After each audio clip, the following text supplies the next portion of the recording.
সূরা মাইদার 6 নম্বর আয়াতে আল্লাহ বলেন, ইয়া আইয়ুহাল্লাযীনা আমানু ইযা কুমতুম ইলাস সালাহ, হে ঈমানদারগণ, যখন তোমরা নামাজের ইচ্ছা করো, ফাগসিলু ওয়ুজুহাকুম ওয়া আইদিয়াকুম ইলাল মারাফিক, চেহারা ধৌত করো, দুই হাত কনুই পর্যন্ত ধৌত করো, ওয়ামসাহু বিরুউসিকুম, মাথা মাসাহ করো, ওয়া আরজুলাকুম ইলাল কাবাইন, পা টাকনু সহ ধৌত করো, ওয়া ইন কুনতুম জুনুবান ফাত্তাহহারু, আর যদি গোসল ফরজ হয় তাহলে এই ফরজ গোসলটা করে ভালোভাবে পবিত্রতা অর্জন করো। তাহলে নামাজ পড়ার ইচ্ছা যখন করব আমরা, নামাজের আগে পবিত্রতা অর্জন করা এটা হলো জরুরি বিষয়। নামাজের আগে, 5 ওয়াক্ত নামাজের আগে আমাদের ওযু করতে হয়, আবার ফরজ গোসল হলে গোসল করতে হয়। তো এটা সবসময় প্রয়োজন হয় না, কি ওযুটা সবসময় প্রয়োজন হয়। তিরমিজি শরীফের 1 নম্বর হাদিসের বর্ণনা, ক্বালা রাসূলুল্লাহ সাল্লাল্লাহু আলাইহি ওয়াসাল্লাম, লা তুকবালু সালাতুন বিগাইরি তুহুর। রাসূল আকরাম সাল্লাল্লাহু আলাইহি সাল্লাম ইরশাদ করেন, পবিত্রতা অর্জন ছাড়া নামাজ কবুল করা হয় না। তিরমিজি শরীফের 2 নম্বর হাদিস, ক্বালা রাসূলুল্লাহ সাল্লাল্লাহু আলাইহি ওয়াসাল্লাম, ইযা তাওয়াদ্দা আল আবদুল মুসলিম আওয়াল মুমিনু, রাসূল আকরাম সাল্লাল্লাহু আলাইহি সাল্লাম বলেন, কোন মুসলমান অথবা ইমানদার যখন ওযু করে, ফাগাসালা ওয়াজহা, যখন ওযু করার সময় চেহারা ধৌত করে, খরাজা মিন ওয়াজহিহি কুল্লু খাতিআতিন নাযারা ইলাইহা বিআইনাইহি, এই 2 চোখ দিয়া যত গুনাহ করে, চেহারার এই পানিগুলা যখন পড়ে, মাআল মাই আও মা আখিরি কতরিল মা, এই শেষ ফোঁটা পানির সাথে এই নজরের গুনাহগুলা ঝরে পড়ে যায়। এই জন্য চেহারা যখন আমরা ধৌত করবো ওযুতে, গুরুত্ব সহকারে এই আমলটা করা। ওয়া ইযা গাসালা ইয়াদাইহি, বান্দা যখন 2 হাত ধৌত করে, আল্লাহ নবী বলেন, সুম্মা গাসালা ইয়াদাইহি, হাত যখন 2টা ধৌত করে, খরাজা কুল্লু খাতিআ মিন ইয়াদাইহি বাতাশাতহা ইয়াদা, হাত যখন ধৌত করে, এই 2 হাত দিয়ে যত অপরাধ করছে, হাতের পানিগুলা পড়ার সাথে সাথে তার এই গুনাহগুলা ঝরে পড়ে যায়। তিরমিজি শরীফের 3 নম্বর হাদিস, ক্বালা রাসূলুল্লাহ সাল্লাল্লাহু আলাইহি ওয়াসাল্লাম, মিফতাহুস সালাতি আত-তুহুর, আল্লাহ নবী বলেন, নামাজের চাবি হলো পবিত্রতা অর্জন করা। নামাজের চাবি হলো পবিত্রতা অর্জন করা। মনে রাখবেন, পবিত্রতা অর্জন করা একটা আমল, ওযু করা একটা আমল। আজকে থেকে একটা হাদিস সবসময় মনে রাখবেন, আমরা জীবনে যত আমল করি, এই আমলটা যেন সুন্দর করে করি, এটা আল্লাহ পছন্দ করেন। দলিল একটা কিতাব আছে নাম মুসনাদে আবি ইয়ালা, এই কিতাবের 4386 নম্বর হাদিসের বর্ণনা, عن عائشة الصديقة رضي الله تعالى عنها قالت قال رسول الله صلى الله عليه وسلم, আম্মা জান আয়েশা সিদ্দিকার বর্ণনা, আল্লাহ নবী বলেন, ইন্নাল্লাহা ইউহিব্বু ইযা আমিলা আহাদুকুম আমালান আন ইউতিনা, তোমাদের কেউ যখন কোনো আমল করো, ওই আমলটা যেন ইত্তানের সাথে সুন্দরভাবে করো, এই বিষয়টা আল্লাহ পছন্দ করেন। আমল সুন্দরভাবে করা, এটা আল্লাহ পছন্দ করেন। আমি আপনি জীবনে চলার পথে যত ভালো আমল করি, এটা সুন্দরভাবে করা আল্লাহ পছন্দ করেন। বলেন, ওযু একটা আমল কিনা? এজন্য ওযু যেন সুন্দরভাবে করেন, এটা নবীজির নির্দেশ। দলিল সহিহ বুখারী 6290 নম্বর হাদিসের বর্ণনা, ক্বালা রাসূলুল্লাহ সাল্লাল্লাহু আলাইহি ওয়াসাল্লাম, আল্লাহ নবী বলেন, ইযা কুমতা ইলাস সালাহ, যখন তুমি নামাজের ইচ্ছা পোষণ করবা, ফাসবিগিল ওযুআ, তখন পরিপূর্ণ রূপে সুন্দরভাবে ওযু করবা। নামাজের ইচ্ছা পোষণ করবা, সুন্দরভাবে পরিপূর্ণ ওযু করবা। তাহলে হাদিসে নবী পরিপূর্ণ বললেন। এখন আপনাদের প্রশ্ন, হুজুর পরিপূর্ণ ওযু কাকে বলে, এটা জানতে চাই। এটা আবার মুসলিম শরীফের 246 নম্বর হাদিস থেকে জানবো আমরা। সহিহ মুসলিম হাদিস নাম্বার 246, মাদ্রাসার পাঠ্যপুস্তক অনুযায়ী মোট হাদিস সংখ্যা হবে 3033টা। এই হাদিসের মধ্যে আসছে ক্বালা রাসূলুল্লাহ সাল্লাল্লাহু আলাইহি ওয়াসাল্লাম, আল্লাহ রাসূল সাল্লাল্লাহু আলাইহি সাল্লাম এই হাদিসের মধ্যে আমার আপনার জন্য আজীব একটা শব্দ বলছে। আগে পুরো হাদিসটা শুনি। এক তাবী, তার নাম নুআইম ইবনে আব্দুল্লাহ। এই নুআইম ইবনে আব্দুল্লাহ উনি বর্ণনা করেন, উনি বলেন রাআইতু আবু হুরায়রা রাদিয়াল্লাহু তাআলা আনহু ইয়াতাওয়াদ্দা, আমি আল্লাহর নবীর সাহাবা আবু হুরায়রাকে ওযু করতে দেখলাম। আবু হুরায়রাকে আমি দেখলাম ফাগসালা ওয়াজহা, উনি যখন ওযু করে ফাসবাগাল মা, চেহারা উনি ভালোভাবে ধৌত করে, উত্তম ভাবে ধৌত করে। এরপর বলেন সুম্মা গসালা ইয়াদাহুল ইউমনা ফাআশরাআ ফিল আদুদ, ডান হাত বাহু পর্যন্ত বাহু সহ সুন্দরভাবে ধৌত করে। ওয়াদাহুল ইসরা ফাআশরাআ ফিল আদুদ, বাম হাত বাহু পর্যন্ত সুন্দরভাবে বাহু সহ ধৌত করে। সুম্মা মাসাহা রাসা, মাথা মাসহ করে। সুম্মা গসালা রিজলাহুল ইউমনা ফাআশরাআ ফিস সাক, পায়ের নালা সহ ভালোভাবে ধৌত করে। ওয়ারিজলাহুল ইউসরা ফাআশরাআ ফিস সাক, বাম পায়ের নালা সহ ভালোভাবে ধৌত করে। আবু হুরায়রা রাদিয়াল্লাহু তাআলা আনহু এইভাবে ওযু করার পর সামনে যারা তাদেরকে বললেন হাকাযা রাআইতু রাসূলুল্লাহ সাল্লাল্লাহু আলাইহি ওয়াসাল্লাম ইয়াতাওয়াদ্দা, আমি যেইভাবে ওযু করলাম তোমাদেরকে দেখাইলাম, আল্লাহর নবীকে অবিকল এইভাবে আমি ওযু করতে দেখেছিলাম। আমি নবীজিকে দেখছি এইভাবে ওযু করে। ঘটনা শেষ হয় নাই, হাদিস শেষ হয় নাই। আবু হুরায়রা বলেন সুম্মা ক্বালা রাসূলুল্লাহ সাল্লাল্লাহু আলাইহি ওয়াসাল্লাম, এরপর আল্লাহ নবী বলেন আনতুমুল গুররুল মুহাজ্জালুনা ইয়াউমাল কিয়ামা মিন ইসবাগিল ওযু, পরিপূর্ণভাবে ওযু করার কারণে, পরিপূর্ণভাবে হাত চেহারা পা গুলা ধৌত করার কারণে কিয়ামতের ময়দানে তোমাদের হাত পা আর চেহারা এই অঙ্গগুলা, ওযুর অঙ্গগুলা কিয়ামতের ময়দানে কোটি কোটি মানুষের মাঝে চকচক করতে থাকবে, এভাবে জ্বলতে থাকবে। অন্য বর্ণনায় সাহাবারা বললেন ইয়া রাসূলুল্লাহ, কিয়ামতের ময়দানে আমাদেরকে আপনি কিভাবে চিনতে পারবেন? আল্লাহ নবী কয় তোমরা ওযু করার কারণে ওযুর অঙ্গগুলা কিয়ামতের ময়দানে এমন চমকাইতে থাকবে, আমি দেখলেই চিনতে পারবো এগুলাই হলো আমার উম্মত। ওযু সুন্দরভাবে করা, এখন থেকে যে নামাজের আগে কোনো মতে উজু করা বাস মাইরা দিলাম এরকম যেন না হয়, সুন্দরভাবে উজু করা। আল্লাহ নবী কয় ফামানিস্তাতা মিনকুম, তোমাদের কেউ যদি চাও তাহলে ফালইউতিল গুররাতা ওয়া তাহজিলা, তাহলে এই আলোটা, এই সৌন্দর্যতা আরো বাড়ায় নাও। তার মানে অজু যত সুন্দর হবে তোমার চেহারা হাত পা কিয়ামতের ময়দানে তত বেশি চমকাবে। এখন কথা আছে আরেকটা, কি কথা?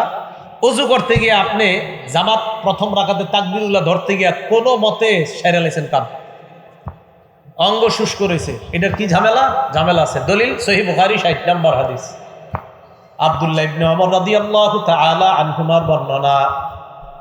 আব্দুল্লাহ ইবনে ওমর বলেন তাখাল্লাফা আন্নান নবী সাল্লাল্লাহু আলাইহি ওয়াসাল্লাম ফি সাফরাতিন সাফারনাহা, এক সফরে আমরা আল্লাহর নবীর সাথে ছিলাম। সফরে আমরা সামনে চলে গেলাম, কোন কারণে আল্লাহর নবী সফরে পিছনে পড়ে গেলেন। সফরে হইতে পারে না এরকম, আমরা সামনে চলে গেলাম, নবী পিছনে পড়ে গেলেন। ফাআদরাকানা, আল্লাহ নবী আমাদেরকে ধরে ফেললেন। ধরে ফেললেন মানে মোটামুটি কাছায় গেছে, এবার আমাদেরকে দেখা যায়। এর মাঝে ঘটনা হয়ে গেছে কি ওয়াকাদ আরহাকাতনাস সালাহ, আসরের নামাজ ছুটে যাবে যাবে অবস্থা আমাদের। তাই আমরা চিন্তা করলাম তাড়াতাড়ি আসর পড়া দরকার। ওয়া নাহনু নাতাওয়াদ্দাউ, ওযু করতে লাগলাম। তো কোন মতে আসর যেহেতু পড়তে হবে, আমরা ওযু করতে লাগলাম। ওয়াজআলনা নামসাহু আলা আরজুলিনা, পাগুলা কোন মতে ধুইলাম, কোন মতে তাড়াতাড়ি তাড়াতাড়ি ধুইয়া দাঁড়াইতে হবে। আল্লাহ নবী আমাদেরকে পিছন থেকে দেখলেন, নাদা বিআলা সাউতিহি, জোরে ডাক দিলেন, এইভাবে জোরে ডাক দিস, ওয়াইলুল লিল আকাবি মিনান নার, ওয়াইলুল লিল আকাবি মিনান নার, ওয়াইলুল লিল আকাবি মিনান নার। নবীজি একবার দুইবার, হাদিসের বর্ণনায় দুইবার বা তিনবার বললেন যে অঙ্গগুলা ধৌত করা হয় না এইগুলা জাহান্নামে। পায়ের পিছনে তোমাদের শুকনা রয়েছে, এই শুকনা অঙ্গগুলা জাহান্নামে। পায়ের পিছনে শুকনা রয়েছে, শুকনা অঙ্গগুলা জাহান্নামে। নবী সাল্লাল্লাহু আলাইহি সাল্লাম বললেন তাড়াহুড়া করে যে ওযু করলা, পায়ের পিছনে তো শুকনা রয়ে গেছে, এটা জাহান্নামে যাবে। তো পা যদি না ধোয়ার কারণে জাহান্নামে যায়, জাহান্নামে কি শুধু পায়ের অংশ যাবে না পুরো বডি যাবে? ভুলে যান। তাহলে আল্লাহ আমাদেরকে সতর্কতার সাথে অজু পরিপূর্ণ রূপে করার তৌফিক দান করেন। এখন কথা হলো, অজু পরিপূর্ণ করতে গিয়ে আবার পানি অপচয় করা যাবে না? কি করা যাবে না? বলেন না, কি করা যাবে না? আপনারা যে ট্যাপ কল ছাড়েন মসজিদে, প্রচুর পরিমাণ পানি অপচয় করেন। দলিল ইবনে মাজা 425 নাম্বার হাদিস। ইবনে মাজা হাদিসের কিতাব 425। মাররা রাসূলুল্লাহ সাল্লাল্লাহু আলাইহি ওয়াসাল্লাম বিসাআদ। আল্লাহ নবী তার সাহাবা সাদ রাদিয়াল্লাহু তাআলা আনহুর পাশ দিয়ে অতিক্রম করলেন। সাদ রাদিয়াল্লাহু তাআলা আন ওযু করতেছিলেন। আল্লাহ নবী তাকে বললেন, মা হাদা সারফু ইয়া সাদ, এ সাদ, ওযুর মধ্যে এত অপচয় কেন করো? হযরতে সাদ জবাব দিলেন, ইয়া রাসূলুল্লাহ আফিল ওযু ইসরাফ, হুজুর ওযুর মধ্যেও কি অপচয় হয়?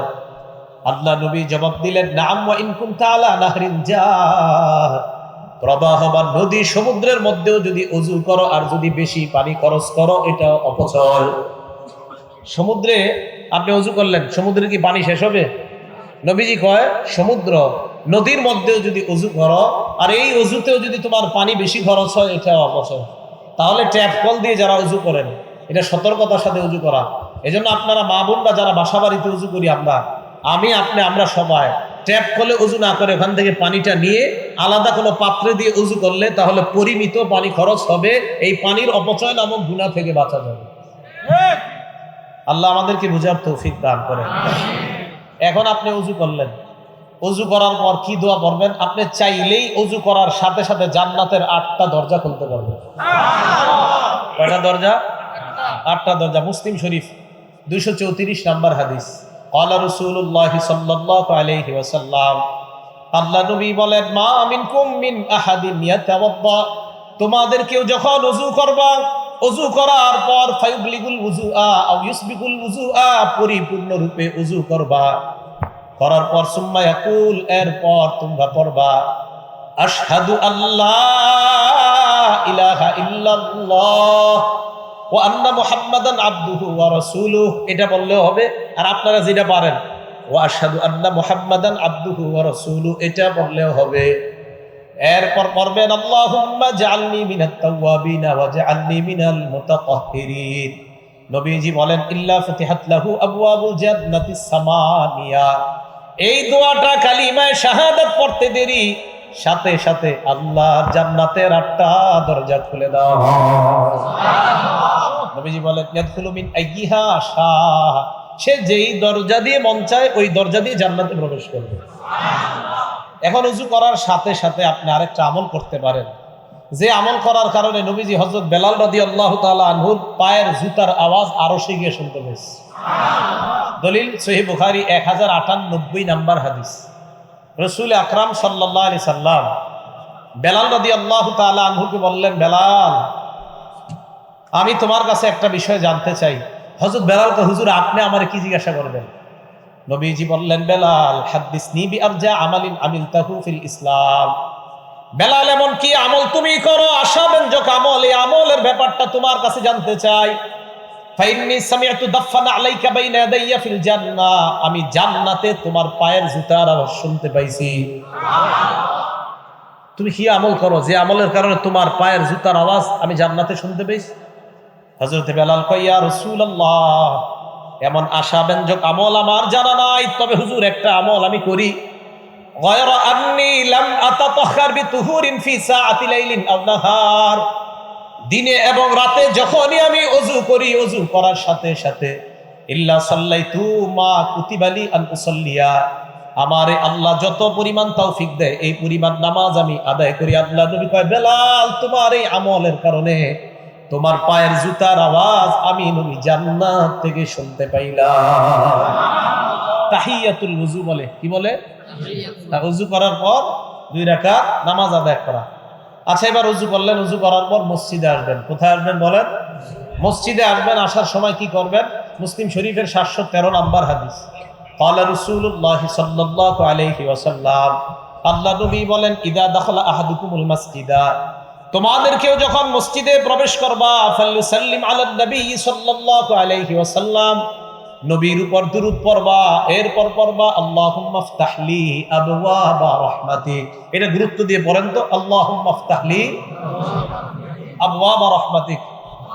প্রত্যেক মসজিদের দরজায় লেখা আছে, এরপরে পড়ে না। আচ্ছা একটু ভাবেন তো, যখন আপনি মসজিদের দরজা দিয়ে ঢুকতেছেন আর পড়লেন আল্লাহুম্মা ইফতাহলি আবওয়াবা রাহমাতিক, আল্লাহ আপনার রহমতের দরজাগুলো আমার জন্য খুলে দেন, ঘটনাচক্রে যদি ওই মুহূর্তে আপনার দোয়া আল্লাহ কবুল করে ফেলেন,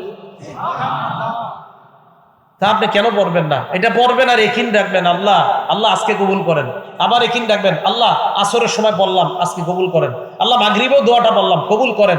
আরে আল্লাহ যদি কবুল করেই নেই তো রহমতের সব দরজা তো আপনার জন্য খোলা। পড়বেন তো ইনশাল্লাহ। এরপর মসজিদে যখন আসবেন এই এনতে মন দিয়ে শুনেন, মসজিদে আসার পর খাদেম সাহেবরে খুঁজবেন, খুঁজে বলবেন খাদেম সাহেব মসজিদে এত ময়লা কেন, আপনি কি করেন সারাদিন, বেতন কম দিন? এটা কেন না? কারণ নবীজি সাল্লাল্লাহু আলাইহি সাল্লাম মসজিদের ময়লা নিজে পরিষ্কার করছে। আমি আর আপনি কত বড় যে বাহাদুর হয়ে গেছে। কে পরিষ্কার করছে? ঠিকের আওয়াজ আসতে হয়েছে, মানে এই কাজ করতে রাজি না, এই কাজ করতে রাজি না। আল্লাহর রাসূল যেখানে কাজ করছে মসজিদের, তাও কি ময়লা, নাকের, আরেকজনের নাকের ময়লা নবী নিজে পরিষ্কার করছে। আপনারা তো একজন লাট বাহাদুর। দলিল সহিহ বুখারী 5760 নম্বর হাদিস। বুখারী সব মানে, খালি ইরা মানতে চান। বাইনামান নবী সাল্লাল্লাহু আলাইহি ওয়াসাল্লাম ইউসাল্লি, আল্লাহ নবী নামাজে দাঁড়াইলেন। নামাজে দাঁড়ানোর পর রাআ ফি কিবলাতিল মসজিদি নুখামা, মসজিদের কিবলার মধ্যে সামনের দেয়ালের মধ্যে আল্লাহ নবী দেখলেন নাকের ময়লা দেখা যায়। নাকের ময়লা দেখার পর হাক্কাহা বিয়াদিহি, আল্লাহ নবী নিজের হাত মুবারকের মাধ্যমে ওই নাকের ময়লা পরিষ্কার করলেন। ফাতাগাইয়াজা, এরপর নবীর চেহারা মুবারক লাল হয়ে গেছে, রাগে নবীর চেহারা মুবারক লাল। আল্লাহ নবী কয় তোমরা কি করো মসজিদের মধ্যে আইসা নাকের ময়লা ফালাও? শোনো তোমরা, ইন্না আহদাকুম ইযা কানা ফিস সালাহ, তোমাদের কেউ যখন নামাজের মধ্যে থাকো, ফা ইন্নাল্লাহা হিয়ালা ওয়াজহিহি, মনে রাখবা তোমার সামনে আল্লাহ থাকেন। ফালা ইয়াতানাখামান্না আহাদুকুম হিয়ালা ওয়াজহিহি, চেহারার দিকে কখনো থুতু নাকের ময়লা ফালাইবা না, কারণ তোমার চেহারার সামনে আল্লাহ। যাই হোক, এখান থেকে দলিল পাইলাম মসজিদের ময়লা আমার নবী সাল্লাল্লাহু আলাইহি সাল্লাম সাধারণ ময়লা না, আরেকজনের নাকের ময়লা নিজ হাতে পরিষ্কার করছে। আমরা যারা মসজিদে যাব, যাওয়ার পর কোনো ময়লা দেখলে যদি সম্ভব হয় নিজে ময়লাটা পরিষ্কার করব। ঠিক কি আপনারা সবাই আমলটা করতে রাজি আছেন তো ইনশাআল্লাহ? আল্লাহ তৌফিক দান করেন। সূরা নূর আয়াত নাম্বার 36 নাম্বার আয়াত, এই আয়াতে আল্লাহ বলেন ফি বুয়ুতিন আযিনাল্লাহু আন তুরফা, মসজিদের ব্যাপারে আল্লাহ আদেশ করেছেন মসজিদের যেন মর্যাদা রক্ষা করা হয়, মসজিদের যেন সম্মান রক্ষা করা হয়, মসজিদ যেন সর্বদা পাক সাফ রাখা হয়। বুখারী 446 নম্বর হাদিসের বর্ণনা, আন্না রাজুলান আসওয়াদা আও ইমরাআতান সাউদা কানা ইয়াকুমুল মাসজিদা, একজন কালা ব্যক্তি অথবা কালো নারী মসজিদ পরিষ্কার করত, মসজিদ ঝাড়ু দিত। এক কালা লোক মসজিদ ঝাড়ু দিত। এজন্য মনে রাখবেন, কালে হুয়া তো কিয়া হুয়া দিল ওয়ালে, কালা তো সমস্যা কি, যদি দিল ঠিক থাকে তো কালা সমস্যা নয়, আল্লাহর কাছে অনেক ভালো। হযরতে বেলাল রাদিয়াল্লাহু তাআলা আনহুর পায়ের জুতার আওয়াজ জান্নাতে পাওয়া যায়, যে বেলাল রাদিয়াল্লাহু তাআলা আনহুকে সমাজের সম্ভ্রান্ত ব্যক্তিরা গণতো না, তা আপনি না গণলে কি হবে, জান্নাতে আল্লাহ গণতেছে। রাসূল আকরাম সাল্লাল্লাহু আলাইহি সাল্লাম ওই কালো পুরুষটা আর কালো নারী তো মসজিদ ঝাড়ু দিত। হাদিসের মধ্যে আসছে হয়তো একটা পুরুষ ছিল উনি কালো, অথবা একজন নারী ছিল উনি কালো। সহিহ বুখারী 446 নম্বর হাদিস। নবী সাল্লাল্লাহু আলাইহি সাল্লাম একদিন আসলেন, আসার পর এই দুইজনের, অর্থাৎ এটা কালো পুরুষও হতে পারে নারী হতে পারে, দেখে নাই। ফাসালা আনহুন নবী সাল্লাল্লাহু আলাইহি ওয়াসাল্লাম, নবী প্রশ্ন করলেন কি ব্যাপার, সে কোথায়? হাদিস দ্বারা কি বোঝা যায় জানেননি? যে এই লোকটা মসজিদ ঝাড়ু দিত, তারে নবী মনে মনে খুব মায়া করতেন, খুব মহব্বত করতেন। আয়েশা খুঁজতেছে কোথায়। হাদিস দ্বারা আর একটা বিষয় বোঝা যায়, কালো মানুষ মসজিদ ঝাড়ু দিত, তাই নবীকে না জানানো সারা ফামাতা, ওই লোকটা মারা গেছে, আল্লাহ নবীর না জানায় তারা তাকে দাফন করে দিস। চিন্তা করছে থুর, নবীকে কি জানাবো, দাফন করে দিস। আমরা কিন্তু এরকমই করি। হ্যাঁ, ইমাম সাহেবরা কষ্ট নিয়েন না, খতিব ইমাম মুয়াজ্জিন এতটুকু ঠিক আছে, খাদেম। নবী সাল্লাল্লাহু আলাইহি সাল্লাম খুঁজলেন কোথায়, হুজুরতে মারা গেছে। নবীজিকে মারা গেছে মানে আফালা কুনতুম আযানতুমুনি, আমাকে জানাইবা না মারা গেছে? হুজুর আমরা তো মাটি দিয়ে দিছি। কবর কোথায়? দুল্লুনি আলা কবরিহি, আমার কবর কাছে নিয়ে যাও। কবরের কাছে গেছে, সামনে দাঁড়ায় জানাজা নামাজ পড়ছে। মসজিদের খাদেম আপনাদের কিভাবে বুঝাই? রাসূল আকরাম সাল্লাল্লাহু আলাইহি সাল্লাম মসজিদের খাদেমকে তালাশ করে কোথায়, তো নবীজি কয় সাহাবারা হুজুর মারা গেছে। বুখারী শরীফের বর্ণনা, নবী তার কবরের সামনে গেছে, দাঁড়ায়া নামাজ পড়ছে। আমরা সম্মান করবো তো ইনশাআল্লাহ। তাহলে মসজিদ পরিষ্কার করা এটা খাদেমের কাজ না, বলেন আমাদের সবার কাজ, আমাদের সবার কাজ। আল্লাহ গুরুত্ব সহকারে এই আমলগুলা করার তৌফিক দান করেন। তাবলিগে যান না অনেক সময় বিভিন্ন জায়গায়, বিভিন্ন মসজিদে গিয়া মসজিদ ঝাড়ু দিবেন, প্রস্রাবখানা পরিষ্কার করবেন, পায়খানা পরিষ্কার করবেন। আল্লাহর সাথে যে আপনার কি সম্পর্ক হবে আপনি নিজেও জানেন। তো রাসূল আকরাম সাল্লাল্লাহু আলাইহি সাল্লাম মসজিদ বানাইতে বলছে, মসজিদ পরিষ্কার রাখতেও বলছে। আবু দাউদ শরীফ হাদিস নাম্বার 455 নাম্বার হাদিসের বর্ণনা, আমার রাসূলুল্লাহ সাল্লাল্লাহু আলাইহি ওয়াসাল্লাম বিবিনাইল মসজিদি, নবীজি আদেশ করছেন মসজিদ বানানোর জন্য। ফিদ্দুয়ারি, এলাকায় এলাকায় পাড়ায় পাড়ায় মসজিদ বানাইতে বলছেন। ওয়া আনতুনাজ্জাফা ওয়া তুতাইয়াবা, আরেকটা আদেশ করছেন মসজিদগুলা পরিচ্ছন্ন রাখতে হবে, সুগন্ধিময় রাখতে হবে। মসজিদ বানাইতে বলছে, পরিচ্ছন্ন রাখা, সুগন্ধিময় রাখা। আল্লাহ আমাদের সকলকে মসজিদগুলা এইভাবে পবিত্র রাখার তৌফিক দান করুন, আমিন। সহিহ বুখারীর বর্ণনা 405 নম্বর হাদিস, মন দিয়ে শুনেন এই হাদিসটা।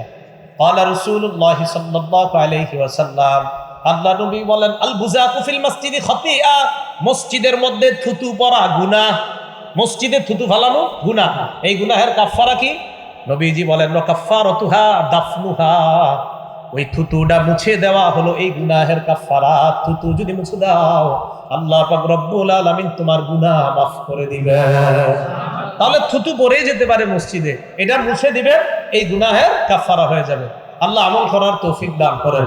তাহলে এই হলো এইভাবে মসজিদকে পরিচ্ছন্ন রাখা। এবার মসজিদে আসলেন, আসার পর এখন আপনি মসজিদে সালাত আদায় করবেন, নামাজ আদায় করবেন। তো মসজিদে নামাজ আদায় করার জন্য ইমাম সাহেবের পিছনে আপনি দাঁড়াইলেন। দাঁড়ানোর পর যেদিকে দাঁড়াইলেন এটা হলো কেবলা, আল্লাহর সামনে বিনীত হয়ে দাঁড়াইলেন। কেবলার দিকে দাঁড়াবেন। দলিল সূরা বাকারা আয়াত নাম্বার 144 নাম্বার আয়াত, আল্লাহ বলেন, ফাওয়াল্লি ওয়াজহাকা শাতরাল মাসজিদিল হারাম। আসল আলোচনা এখন ঢুকবো, হ্যাঁ, খুব মন দিয়ে শুনেন এই জায়গাটা। কেবলার দিকে তুমি দাঁড়াও, সূরা বাকারা 144 নাম্বার আয়াত হচ্ছে কেবলার দিকে দাঁড়াইলাম। কেবলার দিকে দাঁড়াবেন কিভাবে? বিনীতভাবে, একনিষ্ঠভাবে দাঁড়াবেন। দলিল সূরা বাকারা আয়াত নাম্বার 125 নাম্বার আয়াত। এই আয়াত আল্লাহ বলেন, হাফিজু আলাস সালাওয়াতি ওয়াস সালাতিল উসতা, পাঁচ ওয়াক্ত নামাজের প্রতি যত্নবান হও। ওয়া কুমু লিল্লাহি কানিতিন, আল্লাহর সামনে বিনীতভাবে দাঁড়াও। তাহলে কেবলার সামনে দাঁড়াইলাম, বিনীতভাবে দাঁড়াইলাম। এখন কথা হলো দাঁড়াবো কেন, দাঁড়িয়ে কেন নামাজ পড়বো? সহিহ বুখারী হাদিস নাম্বার 1117, কত হয়? 11,000 বলে কে জানি বলছে, 1117, 317, কত হয়? 1117। এই হাদিসটা কেন সেই হাদিস জানেন? একটা কাজ আছে। আবার বলেন, সহিহ বুখারীর কয় নাম্বার হাদিস? 1117। সারাদিন হাঁটে, হাঁটার পর চা স্টলের সামনে 10 মিনিট গল্প করে, করার পর মসজিদে গিয়ে চেয়ারে বসে, আছে না নাই? এর লাগে হাদিস নাম্বারটা মুখস্থ করে। এই হাদিসের মধ্যে আসছে নবীর সাহাবা ইমরান ইবনে হুসাইন, উনি বলেন, কানাত বি বাওয়াসির, আমার অর্শরোগ ছিল। অর্শরোগ ছিলেন তো? আমি আল্লাহ নবীর কাছে জানতে চাইলাম, ইয়া রাসূলুল্লাহ, আমার অর্শরোগ, নামাজ আমি কিভাবে পড়বো আমাকে আপনি জানায় দেন। আল্লাহ নবী বললেন, সল্লি কাইমান, তুমি দাঁড়িয়ে নামাজ পড়বা। ফাইন লাম তাস্তাতি ফাকাইদান, যদি দাঁড়িয়ে নামাজ পড়তে না পারো তাহলে বসে পড়বা। আবার যদি দাঁড়িয়ে, আপনারা না, হুজুররা না, অন্যরা, যদি দাঁড়িয়ে, আবার যদি দাঁড়িয়ে না পারো, বলেন যদি দাঁড়িয়ে তাহলে বসে। তাহলে আবার বসে কখন? আবার বসে কখন? এই যে সারাদিন গল্প করতেছে দাঁড়ায়। সাল্লি কাইমান, দাঁড়িয়ে নামাজ পড়ো। ফাইন লাম তাস্তাতি ফাকাইদান, দাঁড়িয়ে না পারলে বসে। ফাইন লাম তাস্তাতি কাইদান, যদি বসে না পারো ফাআলা জামবিন, শুয়ে শুয়ে। তাহলে বলেন তো, এক নাম্বার যদি দাঁড়ানোর সক্ষম হয় তাহলে কিভাবে নামাজ পড়তে হবে? তাহলে দাঁড়াইলাম, কেবলার সামনে দাঁড়াইলাম, এবার আমি নামাজ শুরু করব। আসল আলোচনায় ঢুকতেছি। আমি আরিফ বিন হাবিব কিভাবে নামাজ পড়ি এটাই কই আমি। এবার আমি নামাজে দাঁড়াবো, দাঁড়ানোর পর আল্লাহু আকবার বলবো আমি, এটা বলে তাকবীর বলবো আমি। এখন কথা হলো আল্লাহু আকবার যে বলবো এটার দলিল আছে কোথায়? হ্যাঁ, এই যে আমি আল্লাহু আকবার বলবো সূরা মুদ্দাসসিরের মধ্যে আছে। আল্লাহ পাক রব্বুল আলামিন বলেন, ইয়া আইয়ুহাল মুদ্দাসসির কুম ফাআনজির ওয়া রাব্বাকা ফাকাব্বির। সূরা মুদ্দাসসিরের 3 নম্বর আয়াতে আল্লাহ বলেন ওয়া রাব্বাকা ফাকাব্বির, তাকবীর বলো, আল্লাহু আকবার বলো। তাহলে আল্লাহু আকবার বলা পাইলাম। এখন আল্লাহু আকবার বলে যে শুরু করতে হবে এটার দলিল কোথায় আছে? তিরমিজি শরীফের 3 নম্বর হাদিস, তাহরিমুহা আত-তাকবীর। তুমি নামাজের বাহিরে যে বৈধ কাজগুলো আছে এই বৈধ কাজগুলা আল্লাহু আকবারের মাধ্যমে হারাম করবা। নামাজের বাহিরের বৈধ কাজগুলা আল্লাহু আকবার বলে ওই বৈধগুলাই নামাজে হারাম করতে হবে। নামাজে খাওয়া কি বৈধ না অবৈধ? নামাজে অবৈধ। বলেন নামাজের বাহিরে খাওয়া বৈধ না অবৈধ? নামাজে অবৈধ। তাহলে নামাজের বাহিরের অবৈধ কাজগুলা আল্লাহু আকবার এই তাকবীরের মাধ্যমে এগুলা হারাম করা, এটা হলো তাকবীরে তাহরিমা। আচ্ছা, আল্লাহু আকবার বলে আমি নামাজ শুরু করব। এখন আমি আল্লাহু আকবার বলবো, আমি যে আল্লাহু আকবার বলবো এটার দলিল আছে কোথায়? এটা কেন বলতেছি? ঝগড়া মুক্ত সমাজ দেখতে চাই। আপনাদেরকে নতুন দাওয়াত যদি দিতে আসে বলবেন ভাই আমি যেটা করতেছি এটা সঠিক, যদি এটা সঠিক না হয় তো আপনারটা শুনবো, আর যদি সঠিক হয়ে থাকে তো আপনার দাওয়াত আমি কেন নিব, আরেকজনের দাওয়াত দেব। ঠিক, আল্লাহু আকবার বলবো। তা আল্লাহু আকবারের দলিল সহিহ বুখারী 789 নম্বর হাদিস।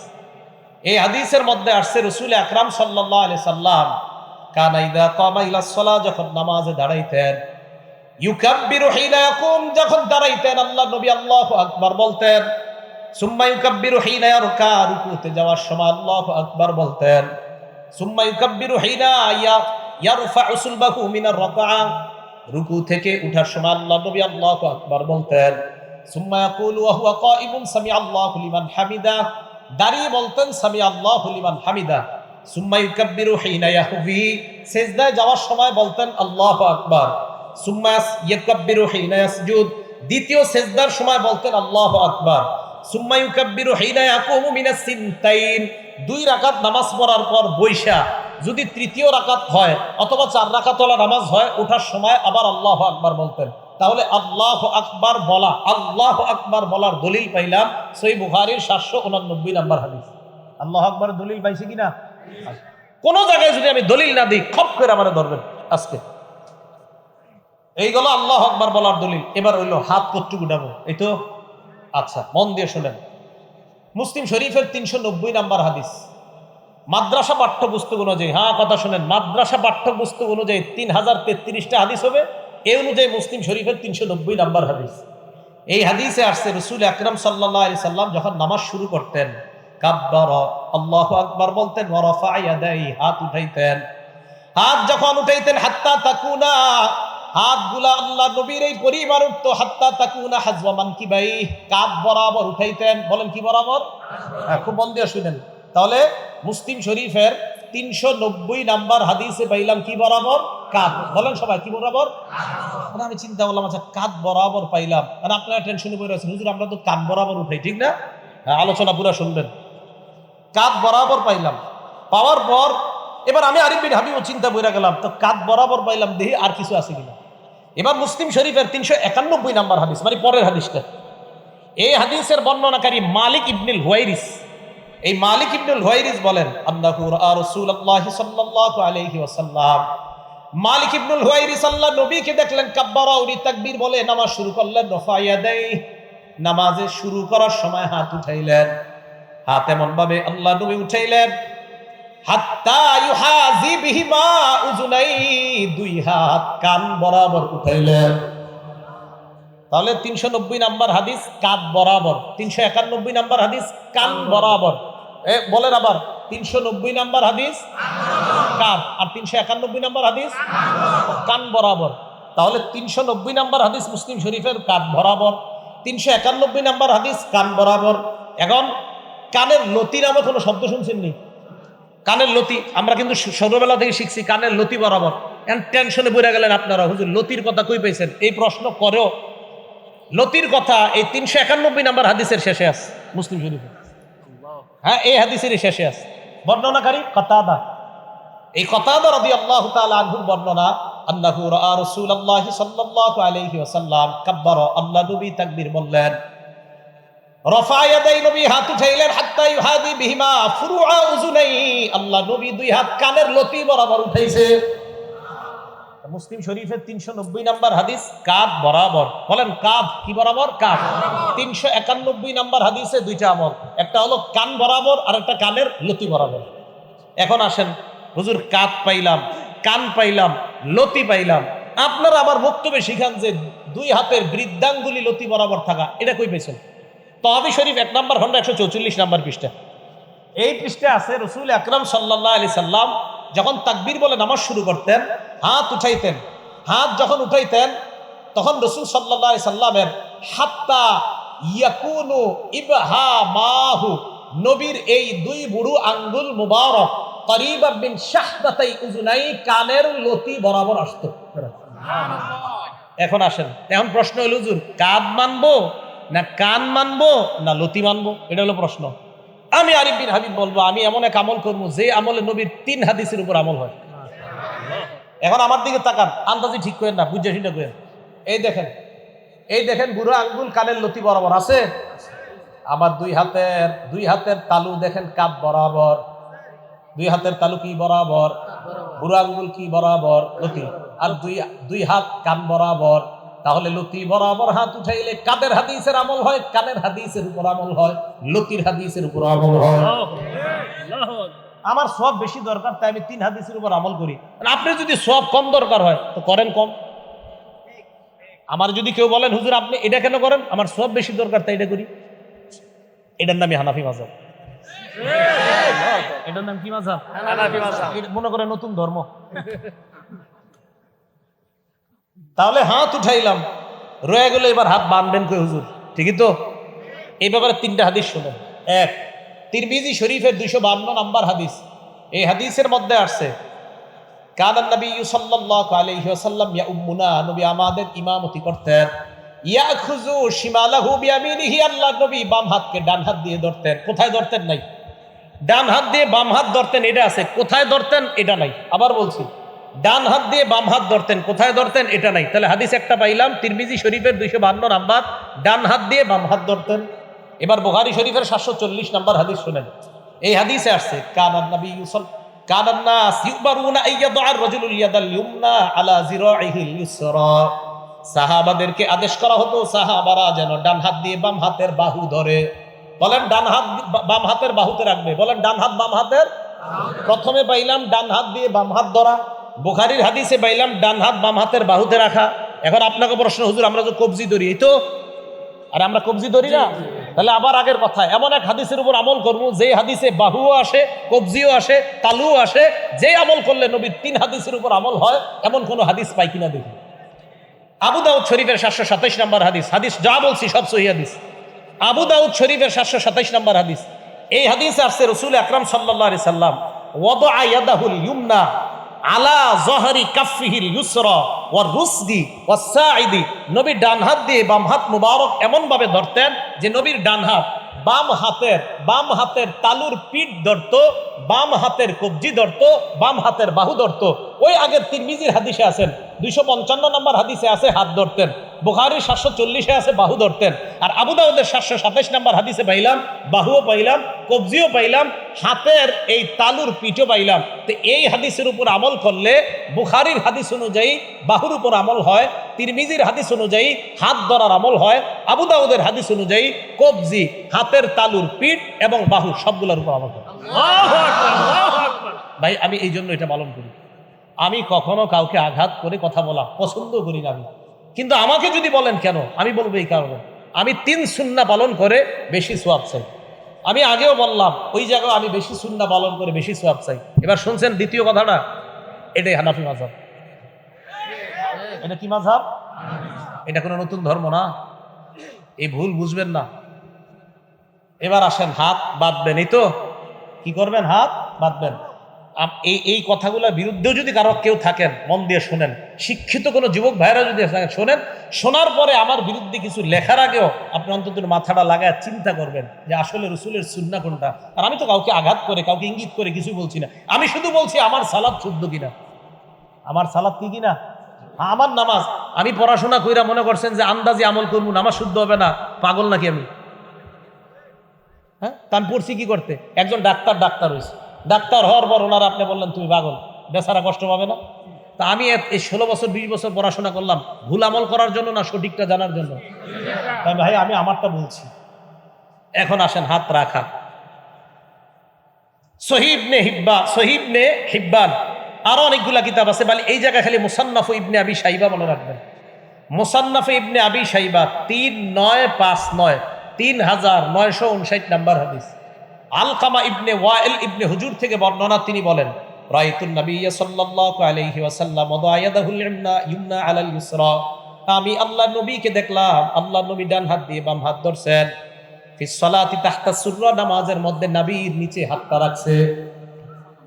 আমি আল্লাহর নবীকে দেখলাম, আলকামা ইবনে ওয়াইল ইবনে হুজুর বলেন আমি আল্লাহর নবীকে দেখলাম ডান হাত বাম হাতের উপর রাখছে, নাভির নিচে। আর যে আগের আমলটা বললাম, যদি এই জায়গায় ধরেন অটোমেটিক আপনার হাত নাভির নিচে চলে যাবে। আল্লাহর নবীকে দেখলাম আমি নাভির নিচে রাখছে। এটা হলো মুসান্নাফ ইবনে আবি শাইবার 3959 নাম্বার হাদিসের বর্ণনা, সনদ সহিহ। 3960 নাম্বার হাদিস যে বর্ণনা, ওইটারও সনদ সহিহ। ওই বর্ণনার মধ্যে এক তাবির বর্ণনা আছে সনদ সহিহ। উনিও বলছেন যে রাসূল আকরাম সাল্লাল্লাহু আলাইহি সাল্লামের নামাজের পদ্ধতি এটাই যে ডান হাতকে বাম হাতের উপরে রাখা। শুধু তাই না, ইমাম বুখারী রাহমাতুল্লাহি আলাইহি উস্তাদ ইসহাক ইবনে রাহওয়াই রাহমাতুল্লাহি আলাইহি বলেন নাভির নিচে হাত রাখা এটা আল্লাহর নিকটে হওয়ার বেশি উপায়। সুবহানাল্লাহ। কার উস্তাদ? কইতে শরম করে, কার উস্তাদ? জি, মানে এটা চিন্তা করে পড়ে গেছেন আপনি, ইন্না হুজুর ইমাম বুখারীর উস্তাদ নাভির নিচের কথা কইছে, টেনশনে পড়ে গেছেন। ইমাম বুখারী রাহমাতুল্লাহি আলাইহির উস্তাদ ইসহাক ইবনে রাহওয়াই উনি বলেন নাভি তাহতা সুররা, নাভির নিচে হাত রাখাটা আকরাবু ইলাল্লাহ, এটা আল্লাহর কাছে অধিক পৌঁছার এবং আল্লাহর আনুগত্য বেশি প্রকাশ পায় নাভির নিচে হাত রাখলে। আমি কিন্তু বলছি না অন্যগুলা ভুল, এটাও একবারও বলি নাই। আমি বলছি আমি কেন এইভাবে নামাজ পড়ি। তো আমি ভাই এই জন্য বলি, ইমাম বুখারী রাহমাতুল্লাহি আলাইহির উস্তাদ একটা কথা বলছে, তো আপনি ওই যুগে একটা বলছেন, তা আপনারটা আমি কেন শুনবো, ওনারটা না শুই না? না যদি বলেন না হুজুর আমারটাই শুনতে হবে, ওনারটা শুনেন না, তখন আমি কমু আচ্ছা তো কি করা, ঠিক আছে আপনারটাই শুনিয়া আইন, কি করবেন কোন? এই তো ইমাম বুখারী রাহমাতুল্লাহি আলাইহির উস্তাদের কথা তুই আপনারটা শুনবো না। আমি আবারও বলছি আমি এইভাবে কেন নামাজ পড়ি, শুধু এগুলা বলছি। এবার আসেন হাত রাখলাম, রাখার পর এবার সালাত শুরু হয়ে গেল। তো মোটামুটি যেটুকু নিয়ে আপনাদেরকে নতুনভাবে কিছু শিখাইতে চাই এতটুকু কিন্তু হয়ে গেছে। মুসান্নাফ ইবনে আবি শাইবা 3959, 3960, 3963, তিনোটার সনদ সহিহ। বলেন তিনোটার সনদ সহিহ। হ্যাঁ, একটা কথা আছে, এই 3959-এর উপরে অনেকে প্রশ্ন করে বা আপনারা যে হাদিস করেন এই হাদিসটা মুসান্নাফ ইবনে আবি শাইবাতে নাই, কথাটা সঠিক না। কিছু পাণ্ডুলিপিতে নাই, এটা সঠিক, কিছু পাণ্ডুলিপিতে আছে। এখন যদি বলেন হুজুর কিছু পাণ্ডুলিপিতে কেন নাই, আমি বলবো তিরমিজি শরীফেরও অনেক হাদিস এই পাণ্ডুলিপিতে আছে, তো আরেকটা নাই, সেখানে কেন নাই? তিরমিজি শরীফের পাণ্ডুলিপির 3 জন বর্ণনাকারী বলি, একজন আব্দুর রহমান মুবারক পুরী, ওনার একটা পাণ্ডুলিপি আছে। শাইব আল আরনাউদ, ওনার একটা পাণ্ডুলিপি আছে। আহমদ শাকের, ওনার একটা পাণ্ডুলিপি আছে। 3 পাণ্ডুলিপি খোলেন, দেখবেন একটাতে কিছু হাদিস আছে আরেকটাতে কিছু নাই। যদি বলেন একটাতে কিছু থাকা আরেকটাতে কিছু নাই, এটা মানি না, তো তিরমিজিও তো মানবেন না, এটা তো 6 কিতাবের এক কিতাব। তাহলে এই অভিযোগ সঠিক না। সহিহ হাদিস যেখানেই পাবো সেখান থেকে নিব, এটা যেই কিতাবই থাক। সহিহ হাদিস যেখানে পাবো সেখান থেকে নিব, এটা যে কিতাবে থাক। এই হলো আপনি সালাত শুরু করলেন। এখন আপনি নামাজ শুরু করার পর আপনি ইমামের পিছনে যখন দাঁড়ান, ইমাম সাহেব কেরাত পড়ে, তখন আমরা বলি আমরা কেরাত পড়ি না। কেন পড়ি না? সূরা আরাফে আল্লাহ পাক রব্বুল আলামিন গালেবান 204 নম্বর আয়াতে আল্লাহ বলেন ওয়াইদা কুরিআল কুরআন, যখন কোরআন পড়া হয় ফাসতামিউ লা, 1 নম্বর হুকুম কান পেতে শোনো, 2 নম্বর আনসিতু লা, এবং চুপ থাকো। তাহলে কোরআন পড়া হলে 2 হুকুম, 1 কান পেতে শোনা, 2 চুপ থাকা। আমি আবার বলছি, কোরআন যখন পড়া হয় তখন আল্লাহর হুকুম 2টা, 1 কান পেতে শোনা, 2 চুপ থাকা। এই আয়াতের ব্যাপারে প্রায় সকল মুফাসসিরিনে কেরাম এবং মুহাদ্দিসিনে কেরাম, শুধু তাই না তাফসিরে তবারির যে মুফাসসির, তাফসিরে তবারি কেন বললাম, একটা কারণ আছে, কারণ তাফসিরে তবারিটা আমাদের দেশের এক শ্রেণীর মানে যে শ্রেণীর হোক তারা ফলো করে। ওই কিতাবেরও মুসান্নিফ বলছে এই আয়াত হলো নামাজের ব্যাপারে, অর্থাৎ নামাজে যখন কোরআন তেলাওয়াত করা হয় মুক্তাদি তখন চুপ থাকবে। মুক্তাদি তখন কি থাকবে? এই জন্য আমি চুপ থাকি। মানে আপনারা থাকেন কিনা জানি না, মানে আমি কিন্তু আমার বলতেছি। কেন বলতেছি জানেন? আপনাদের কাউরে যাতে আমি কোনো আঘাত না করি, সব আমি বলতেছি। আমি এভাবে নামাজ পড়ি, এভাবে হাত উঠাই। কেন উঠাই? আমার বেশি সওয়াব দরকার তাই। কিয়ামতের মাঠে ঠিক আছে একটা সওয়াবের জন্য, 2 দিন যেন আল্লাহ না ঠেকায়, তা আমার সওয়াব বেশি দরকার ভাই। আমি এই কারণে করি, আমি ঝগড়া মুক্ত থাকতে চাই, এই জন্য আমি ঝগড়া করতে চাই না।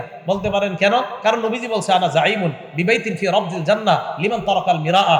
যে ব্যক্তি ঝগড়া করা ছেড়ে দেয়, আমি নবী জান্নাতের মাঝখানে তার একটা ঘরের দায়িত্ব নিয়ে নিলাম। ঝগড়া করতে চাই না। আমার যদি কেউ বলেন হুজুর আহেন, পারলে আমার সাথে বসেন, আমি বলবো বসাবসির দরকার নাই। আমি এইভাবে নামাজ পড়ি এই হাদিসের কারণে, এইভাবে হাত উঠাই ওই হাদিসের কারণে, এইভাবে হাত বাঁধি এই হাদিসের কারণে। আমি এইভাবে আমল করলে দেখি 3 সুন্নাহ পালন করা হয়, আমি এইভাবে হাত বাঁধলে দেখি 3 সুন্নাহ পালন করা হয়, আমি ওইভাবে হাতটা উঠাইলে দেখি 3 সুন্নাহ পালন করা হয়। সুন্নত 3টা পালন করলে 3 সুন্নতের সওয়াব হয়। এই জন্য আমার সওয়াব বেশি দরকার, তাই করি। আপনি ঝগড়া করলে অন্য জায়গায় যান, আমার সাথে না। কেন? আমি ঝগড়া পারি না, একদম সত্যি কথা। আবার যদি কোন হুজুর বহস করেন আসেন, আমি বহসে জিরো, একদম কোনো মোটেই যোগ্যতা নাই আমার। আপনাদের সাধারণ কারো সাথে পারবো না, আর তো আলেম দূরের কথা। আল্লাহ আমাদের সকলকে ফিতনা থেকে বেঁচে থাকার তৌফিক দান করুন, আমিন। এবার আসেন, নামাজের তো ব্যাপারে ভালোই শুনলেন। এখন যে কথাগুলো বলবো এগুলো শুনলে অনেক মুরব্বীদের কষ্ট লাগবে, বাকি যাদের ভিতরে এই রোগ আছে তাদের কষ্ট লাগবে, রোগ না থাকলে লাগবে না। রাসূল আকরাম সাল্লাল্লাহু আলাইহি সাল্লাম মসজিদে বসা, এক সাহাবা আসার পর উনি নামাজ পড়লেন, আল্লাহু আকবার। নামাজ পড়ার পর আল্লাহ রাসূলের সামনে গেলেন, যাওয়ার পর সাল্লামা আলান নবী সাল্লাল্লাহু আলাইহি ওয়াসাল্লাম, আল্লাহ নবীকে সালাম দিলেন। সালাম দেওয়ার পর ফারাদ্দা আলাইহিস সালাম, আল্লাহ নবী সালামের জবাব দিলেন। নেওয়ার পর বললেন ইরজি ফাসাল্লি ফাইন্নাকা লাম তুসাল্লি, তুমি যাও আবার নামাজ পড়ো, কারণ তুমি নামাজ পড়ো নাই। উনি আবার গেলেন, আবার নামাজ পড়লেন, আবার আসলেন, আবার সালাম দিলেন। আল্লাহ নবী বললেন তুমি আবার যাও, আবার নামাজ পড়ো। আবার গেলেন, আবার নামাজ আদায় করলেন, আবার আল্লাহ নবীকে সালাম দিলেন। সালাম দেওয়ার পর নবী সালামের জবাব নিয়ে বললেন আবার যাও, তুমি নামাজ পড়ো, তুমি নামাজ পড়ো নাই। তিনবার এইভাবে হওয়ার পর আল্লাহ নবী তাকে বললেন তুমি যাও আবার নামাজ পড়ো। ওই সাহাবা জবাব দিলেন ইয়া রাসূলুল্লাহ মা উহসিনু গায়রা, আমি এর চাইতে ভালো সুন্দর নামাজ পড়তে পারি না। আল্লিমনি, আমাকে আপনি নামাজ কিভাবে পড়তে হয় শিখিয়ে দেন। নবীজি বললেন ইদা কুনতা ইলা সালাত, যখন নামাজের ইচ্ছা পোষণ করবা, ফাকাব্বির, তখন তুমি তাকবীর বলবা। তাকবীর বলার পর ফাকরা মা তায়াসসারা মাকা মিনাল কুরআন, কোরআনের যেই জায়গা সহজ ওই জায়গা থেকে পড়বা। এবার শুনেন, পড়ার পর সুম্মার কার পর রুকু করবা, হাত্তা তাতমাইন্না রাকিআ, ধীর স্থিরতার সাথে রুকু করবা। যতক্ষণ তোমার ইতমিনান না হয় ততক্ষণ তুমি রুকুতে থাকবা। এরপর আল্লাহ নবী বলেন সুম্মার ফারাসাকা মিনার রুকুই হাত্তা তাতাদিলা কাইমা, এরপর রুকু থেকে দাঁড়াইবা, সোজা হয়ে দাঁড়াইবা, বাঁকা হয়ে থাকা যাবে না। হ্যাঁ, সোজা হয়ে দাঁড়াইবা। আমাদের অনেকেই এইভাবে বাঁকা হয়ে থাকে, আর বুঝায় ও ইমাম সাহেব তাড়াতাড়ি সিজদায় যান। বাঁকা হয়ে থাকে, উঠা ভাই হুজুর আমার কাজ আছে, দোয়া তাড়াতাড়ি সিজদায় যান। কষ্ট নিয়েন না, যাদের মাজায় সমস্যা ভিন্ন কথা, যারা এমনি কুজা এদের জন্য না এটা। যারা এমনি সুন্দরভাবে হাঁটতে পারেন কিন্তু নামাজে গেলে রুকুর থেকে উঠে এইভাবে দাঁড়ায় থাকেন, হ্যাঁ মানে এইভাবে আপনি বাঁকা হয়ে থাকেন, পুরোপুরি দাঁড়ান না। আল্লাহ নবী কয় হাত্তা তাতাদিলা কাইমা, তুমি পরিপূর্ণভাবে দাঁড়াইবা, সোজা হয়ে দাঁড়াইবা। দাঁড়ানোর পর সুম্মা সুজুদের পর সিজদা করবা, হাত্তা তাতমাইন্না সাজিদা, বিরস্তিরতার সাথে সিজদা করবা। 2 সেজদার মাঝখানে বসবা। এই 2 সেজদার মাঝখানে অনেকে এইভাবে বাঁকা হয়ে থাকে, ঠিক না? 2 সেজদার মাঝখানে মানে উঠে বাঁকা হয়ে থাকে, হুজুর আরেকটা সেজদা তাড়াতাড়ি দেন, এইভাবে থাকে। মনে রাখবেন বাঁকা হওয়ার, এই বাঁকা হওয়াটা যদি বেশিরভাগ নিচের দিকে থাকে তো আপনার তো সেজদা একটা হলো। আরে বাঁকা হওয়া যদি বেশি নিচের দিকে থাকে তো আপনার সেজদা 2টা দেওয়ার কথা না, তো আপনার তো কোনো ওজোর নাই, আপনি ইচ্ছা করে এইভাবে রয়েছেন, মানে আপনি এক সেজদা থেকে এখনো উঠেন নাই, 2 সেজদার মাঝখানে আপনি বসেন নাই। আল্লাহ নবী বললেন এইভাবে 2 সেজদার মাঝখানে বসবা। ইফআল যালিকা ফি সালাতিকা কুল্লিহা, আমি যেইভাবে তোমাকে নামাজ শিখাইলাম এইভাবে তুমি নামাজ পরিপূর্ণ করবা।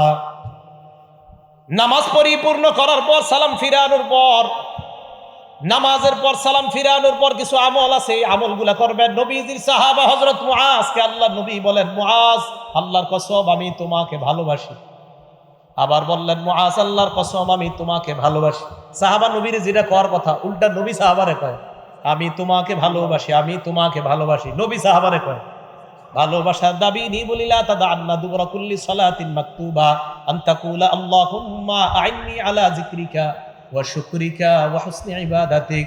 মুয়াজ, তুমি কখনো নামাজের পর এই আমলটা ছাড়বা না।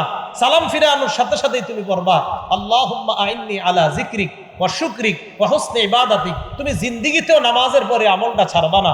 তা আশাবাদী আমি। আপনারা সালাম ফিরানোর পর ইমাম সাহেব যারা আছি, আমি আলহামদুলিল্লাহ আমরা যারা আছি, আমি যেই যেই মসজিদগুলা আমার তদারকিতে আছে সব মসজিদে আমলগুলা সালাম ফিরানোর পর মুসল্লিদেরকে আমল করার সুযোগ দেওয়া। তো আল্লাহুম্মা আইন্নি আলা যিকরিক ওয়া শুকরিক ওয়া হুসনি ইবাদাতিক, এই আমলটা করা। আর আস্তাগফিরুল্লাহ আস্তাগফিরুল্লাহ 3 বার পড়া, আস্তাগফিরুল্লাহ আস্তাগফিরুল্লাহ 3 বার পড়া।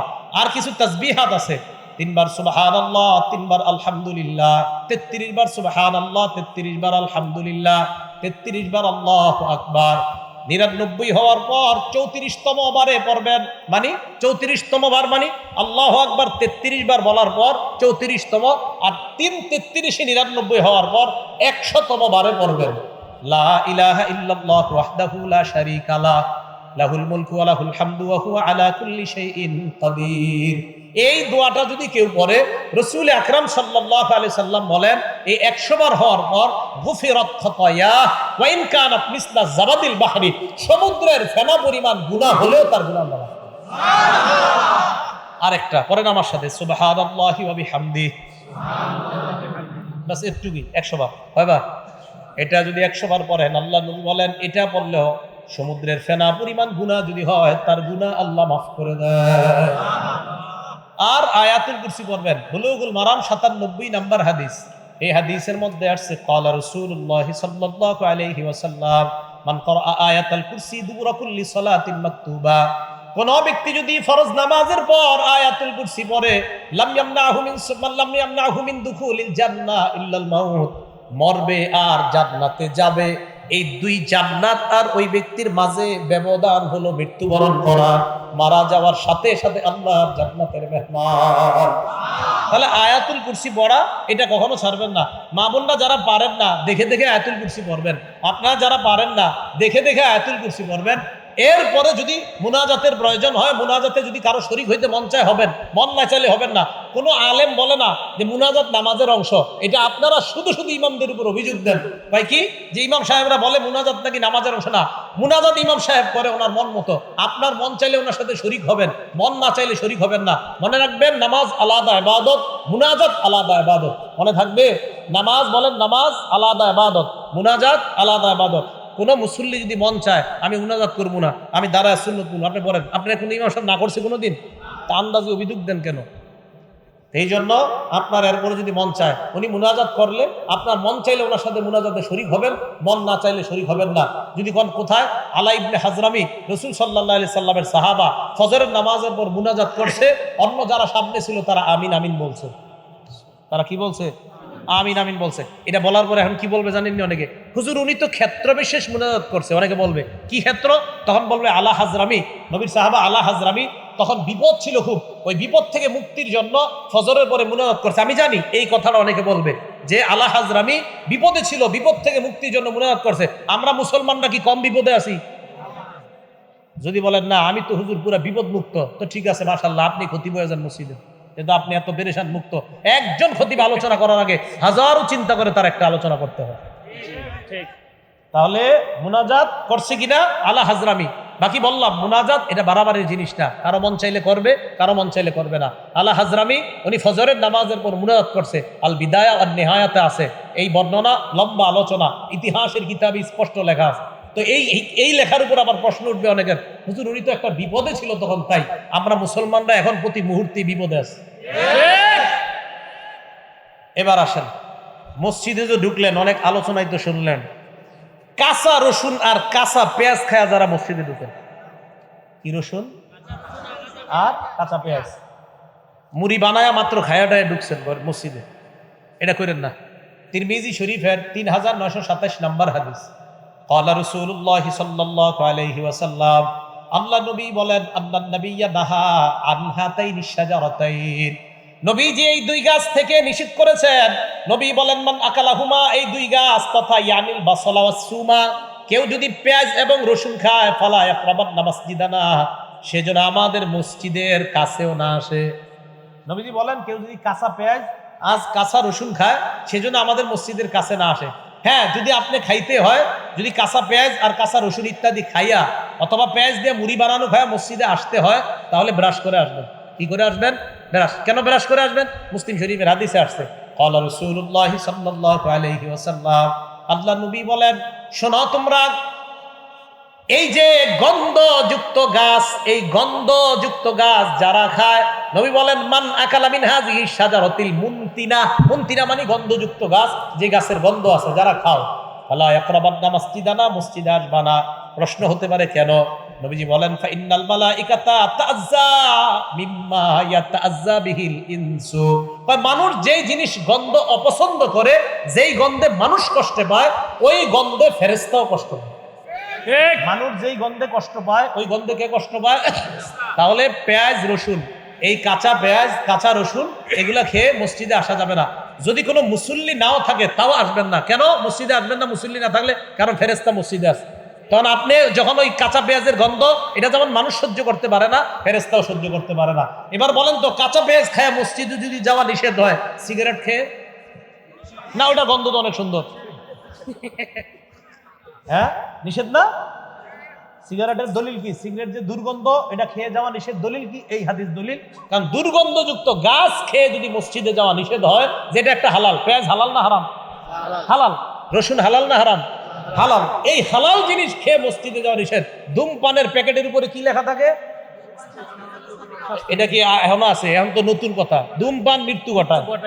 তো যেই জিনিসের উপর লেখা মৃত্যু ঘটায়, এই জিনিস খায় আপনি মসজিদে গিয়ে মাশাআল্লাহ ফেরেশতাদেরকে আনন্দ দিতে চান, তাহলে ফেরেশতাদেরকে কষ্ট দেওয়া যাবে না। ভাই কষ্ট নেন নাই তো আপনারা? মানে বলতে চাইলাম, আমি তো খাইতে নিষেধ করিনি নাকি?